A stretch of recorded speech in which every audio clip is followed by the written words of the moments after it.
save me some.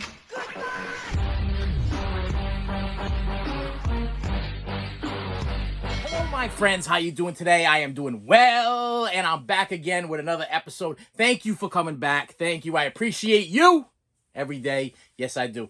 I got a couple things I want to talk about. Yes, I survived all of the holidays. Yes, they all went by. Okay, they all went by. Christmas and New Year's and all of that stuff. And I had people. I had guests that came over. Guests that came over to visit. Yes, people came over into my lair. You know, like Batman. I live in a lair. Okay, they came over to visit, and I survived it. Yes, yes.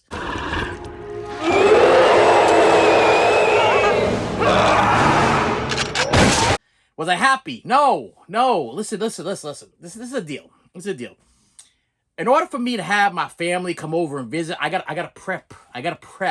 And how I prep is by taking a lot of medication, okay? I usually double up on my anxiety medication. I usually double up on my high blood pressure medication. I usually double up on most of my, sometimes triple, or quadruple on the anxiety meds, only because I know that I'm gonna have an anxiety attack. Oh. Now I gotta tell you, that I'm gonna use a term that Johnny Depp used that I absolutely love. I was on the nod. Okay, I was on the nod. Yes, that's what he called it when he was on that Amber Hearst thing. That he said that he was on the nod when he was on too much medication. He was on the nod. Yeah. She noticed that I was on the nod. That means falling asleep from the 17-hour day that I'd worked, and also the opiates that I'd ingested. Yes, that's what's happening. Literally, people were in my house, and there was people over here and people over there having conversations in between my head and everything like that, and I was falling asleep. Okay, to the point where I was like rubbing my eyes. First I start my eyes is drying out, so I'm rubbing the eyes, and then I'm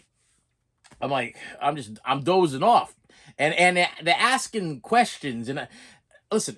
Prior to everybody's visit, I made a Facebook post. Okay, I posted on Facebook. Okay, if you're choosing to come over to visit me on Christmas Day, or on Christmas Day is my birthday. Okay, Christmas is my birthday. If you're choosing to come over and visit me on my birthday, do not tell me how old I am. I do not want to know. I do not care. I personally, listen, this is the God's honest truth. I have no idea how old I am. I don't keep track. I don't try to do the math in my head. I don't ask people. But there are people in my life that love to twist. To me, it's literally, this is the vision I got. If somebody used to take a fork and jam it right into your like, right under your rib cage, okay? Right under your ribs, and just start twisting up and pushing each rib out one at a time. Just picture that, pushing the rib out one at a time. That's what it feels like when I got people that when I tell them, don't ask me about my birthday.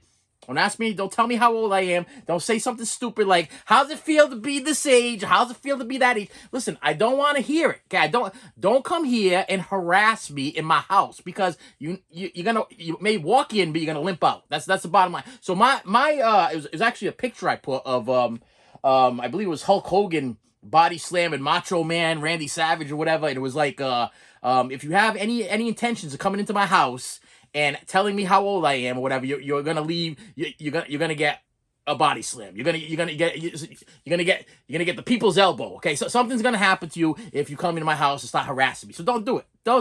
And I'm sitting there and I'm waiting. I'm just waiting for somebody to say something stupid, because that's what they do. They wait for the proper moment when I'm at my peak of comfort. And then they go and say something really stupid. And I felt like there was a couple of near misses. You know, like somebody shooting like missiles at you, and you're like, you're dodging bullets or whatever. Near misses. They wanted. I could feel it. They wanted to give you the hey, you know how old you are? Listen, I don't care. Okay, I'd be like Michael Jackson and Peter Pan and Corey Feldman. Okay, I don't care how old I am. I would like to say that I'm 32 for the rest of my life. I like 32. Corey Feldman's all about, I think it's 22 or something, like 27, 22, something like that, whatever. He's got a necklace around his neck he wears. He says, forever I'm going to be 22, or I think Michael Jackson had the same thing, forever I'm going to be 22. Listen, I'm fine with 32. I'm willing to be a little more realistic. I am not a 21-year-old just just turned 22-year-old man or person. Okay, I'm a little bit older than that, but I don't need you telling me. Okay, listen. If you're in my house and you respect what I'm asking you, just shut your mouth. Just come in, shut your mouth. Come in, have some fun. You're gonna listen. We're gonna feed you. You're gonna relax. You're gonna watch some TV. We're gonna talk about Christmas. You're gonna visit. We're gonna open some presents. Everything's gonna be good until you open your big mouth and start harassing me about how old I am, because that just crawls up my butt sideways. Okay, not forward, sideways. It's like jamming a DVD up somebody's butt sideways. Now, if you slid that sucker in just straight in, it's probably okay. You're probably all right. Okay, it's a DVD. But if you turn the case sideways and you try to jam it in that way, it ain't gonna fit. It ain't gonna work. It's gonna hurt. Okay, and that's where I feel. I feel like if you're coming here to tell me how old I am and attack me on how old I am, then you're just here to try to hurt me. Okay, because I'm telling you, clear as day, I don't want to hear it. Don't bring me nothing for Christmas. Don't bring me nothing for my birthday. Don't say happy birthday to me. Don't bring me a cake. Don't bring me nothing. Just don't ask me how old I am, and don't tell me how old I am if you know how old I am. But I'm telling you that I feel like people just wait all year long to hit me with the body slam. The only one thing that was questions me that made me feel a little bit about somebody who was about ready to say how old I was there was a comment that was like, do you what are your words of wisdom this year of being 1 year older? And I was like, I got no words of wisdom this year. Okay, what does that mean? What? Don't. Here's my words of wisdom. Don't die. I hope I make it till next year. Okay, that's my words of wisdom. Okay, and with that said, yeah, that's what I gotta say about that. Listen, if you're gonna come over to visit me for Christmas time, your family or whatever, and just respect the fact that I don't care to know how old I am. With that said, I have a video review. I'm gonna review a video for you because I was like, damn, this. Oh, damn. That's all I gotta say. The movie is the Criterion. Yes. Hold on a second. Criterion Collection. This came from the Criterion Collection. It's a movie that I've been wanting to buy for years now, and I've heard nothing but good things about this movie. And you know that if you're going to purchase a Criterion movie, the best place to purchase a Criterion movie is at the Barnes & Noble during the Great Barnes & Noble sale, where they jack the prices up 4 times more than what a Barnes & Noble normal price a Criterion movie should be, and they sell them to you half price because if they put them $50 and sell them to you for $25, you think you're getting a deal. Or if the disc is regular $60 and you get it for $30, you think you're getting a deal. I don't understand why Criterion, which is one of these bougie titles, one of these what do you call it? Is it bougie titles? Boutique titles, okay? I'll call them bougie, okay? Boutique titles usually has the same amount of special features as a Scream Factory or Shout Factory, but you get it for maybe almost sometimes twice the price. And the only place you can normally get these is at the Barnes & Noble, unless you find some sucker or some guy or somebody else or whatever on eBay that's selling their copy that they paid $50 for or $25 for if they didn't get it during the Barnes & Noble half price sale. If you don't get lucky, then you pay top dollar for sometimes a good movie. Usually the Criterion's artsy flicks, like real artsy flicks. So I mean, sometimes there's stuff that's like really really good, like Princess Bride. That was a nice little addition to the Criterion collection. There's a few. Breakfast Club got a Criterion collection. There's quite a few that of classic comedy movies or classic horror movies or just good movies that got Criterion releases. But there are also a lot of artsy stuff that are foreign films that I'm not so much into. I don't listen. If I like to read, I'd read a book. I don't read books, so you're not gonna find me reading any subtitles. I ain't reading no subtitles, and I don't speak French or whatever. So I would not be buying a Criterion Collection movie to read. Okay, I'm not gonna read. That's not happening. But the movie we're talking about today is Ghost World. Okay. Comments galore. That's what I want. I want comments galore on this title of Ghost World. Now, I've watched YouTube videos. People been preaching about how awesome this movie is. Oh, it's a great movie. I love watching it. I put it in every once in a while. I'm enjoying it. Ghost World. Okay, it's got Steve Buscemi in it. Okay, I love Steve Buscemi. Wedding Singer, Reservoir Dogs, Steve Buscemi. I love Steve Buscemi. and it's got a couple other people in it that I knew who they were. Am I gonna be able to see from the title here? Not that's one thing that Criterion does not do. They don't give you the names of the actors like right on the front. That's normally not a thing. But the other two actors, where are they? Give me some names here, people. Give me some names. You can do it.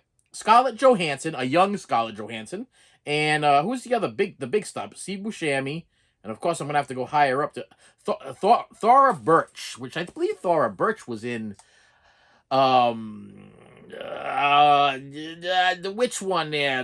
The one that everybody likes that I don't like. Hocus Pocus. I think I think that was a young Thora Birch in Hocus Pocus. So I could be wrong. Comment below. If you've seen this movie, please tell me what the hell. Okay, what the hell? Just I'll tell you.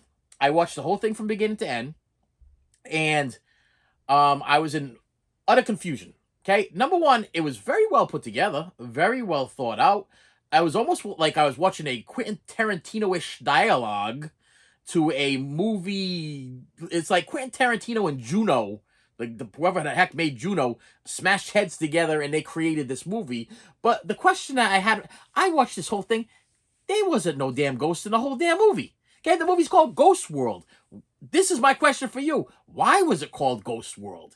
Now, throughout the movie, a couple of spoilers here. I mean, if you've never seen Ghost World before, I do recommend you watch it at least once, so you can complain like me or say what the hell, because the title is misleading. Okay, I don't remember seeing no ghosts. I mean, when I watched Ghostbusters, there was ghosts. Okay, makes a lot of sense, right?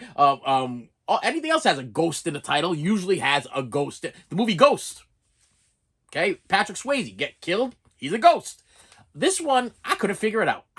There's a little tricky part at the end of the movie where there's this guy that's sitting waiting for. I'm not. You know what? The heck with it. I'm spoiling a little bit of crap for you. But there's a guy sitting on a bench waiting for a bus throughout the whole movie, and this girl over here, the Thora Birch character, she's very outspoken. She doesn't really hold anything back or whatever. And her friend, they just got out of high school, and then it might be a college or high school. I'm not sure. They just got out of something, and they're looking to find a place together. And the other, it's the Thora Birch and the Scarlett Johansson, and they're besties, okay. But they're always like starting trouble and stuff like that. They like to push people's buttons. Well, Steve Buscemi puts in a thing. I think he's looking for like a blonde or something or whatever in like the want ads. So they decide that they're gonna call him up and they're gonna kind of harass him, and then they're gonna send them to this place so they can go see the poor bugger that's so desperate that he puts himself in the want ads. So you go through this whole movie, and after a while, the Thora Birch character starts to fall for the Steve Buscemi character, and I found that very, very difficult to believe. I'm sorry, I found it very difficult to believe. Thora Birch was like really young in this thing. Steve Buscemi was a little bit older. Plus, he's Steve Buscemi. Okay, nothing against Steve Buscemi. I think he's a fantastic actor. But dating Thora Birch, that was far-fetched. Okay, even if he was dating Scarlett Johansson, that would have been a far-fetched thought process. But anyway, she starts to fall for his personality, which maybe that's the thing. Maybe I'm a little bit too eccentric. I'm a little too materialistic. I'm a little too what's the word I'm looking for? I don't know. Bottom line is, I just couldn't understand why Thora Birch would be falling for Steve Buscemi. Besides his personality, they had a similar personality. They both liked the same kind of things. He was kind of a negative Nancy. She was kind of a negative Nancy. It was like one of those things. But I'm telling you, I watched the whole damn movie, and this movie's long. Okay. Come on there, Criterion, all your special 111 minutes. 111 minutes. 60 and 60 would be 120.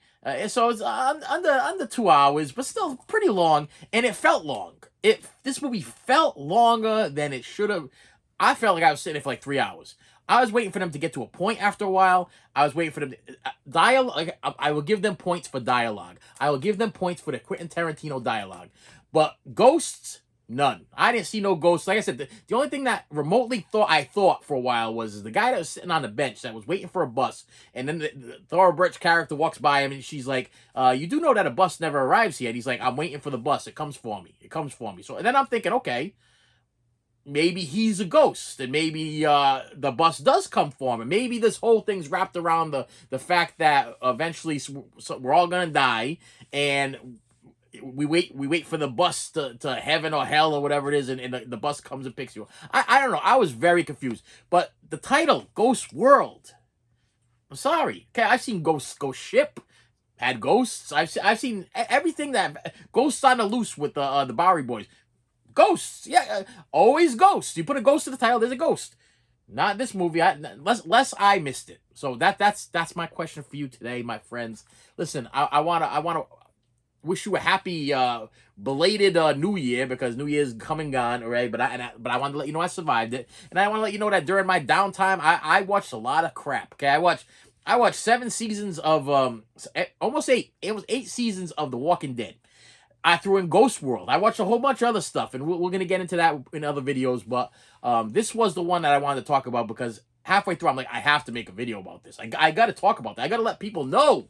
I got to let you know that the Criterion collection of Ghost World is out there, and if you want to see a movie that's gonna confuse the hell out of you, and at the end you're gonna be like, "Where's the ghost?"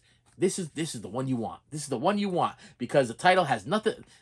They weren't even in a different world. They were in this world. Okay, I'm confused. I don't know. And you know what? It's getting the broken glass throw of made it on the bed. Not broken. I would never do that to my physical media. Anyway, with that said, my friends, please comment below. Have you ever seen Ghost World? Please comment below. Hey, does your family are they really that? Do you have family members that just like literally jab the fork in your ribs and turn and get under your skin for no apparent reason whatsoever, but just to piss you off? Comment below. I want to hear your comments. Okay, have you gone your own separate ways because of this situation? Do you prep yourself medically? Okay, medicinally, medicinally, before you have visitors come to your home? Because I do. I do, to the point where I can't listen. I swear, I looked at my wife, and I think there was drool coming out of my right side of my, just the right side. And it was funny because like they were like, and I'm like, well, you know, and I'm looking like right at them, and I'm like, yeah. And I wouldn't make like eye contact, because my wife kept saying, your eyes are bright red. Your eyes are bright red. I'm like, yeah, allergies. That's what that is. That's allergies. That flipping cat we got. That's what it is. Give me the allergies. No, meanwhile, I was high as a kite. Okay, I couldn't even see straight. I was so zonked. I just couldn't deal with it. Not another year. I couldn't deal with another year of, hey, guess how old you are. Hey, listen, dudes, I don't care. I really don't. I really don't. Listen, the bottom line is, when the time comes, we're all going to punch our card. How old I am, how old you are, how old anybody is, it don't matter. I'm also a strong believer that we have birthdays, right? We have a birthday. One birthday. I've only been born once. I don't know how many times you guys have been born. One birthday. Okay, you have one birthday. You're born, and that's it. You celebrate your birthday by having birthday parties, but truly you only have one birthday. So what does the rest even matter? I mean, kids get excited when they turn 18, you know, kids get excited when they turn 21. That's your drinking age, okay? I get that part of it, but I've already surpassed 18. I've already surpassed 21. So what do I got looking forward to now? Death, okay? And you want to remind me that I'm getting closer to death every single year? You want to come in my house and you want to remind me how close to death I am? It's time for you to go. It's time for you to go. Guess what? It's time for me to go. And with that said, my friends, thank you so much for stopping by. I appreciate you, and I will see you later. You should have saved me some.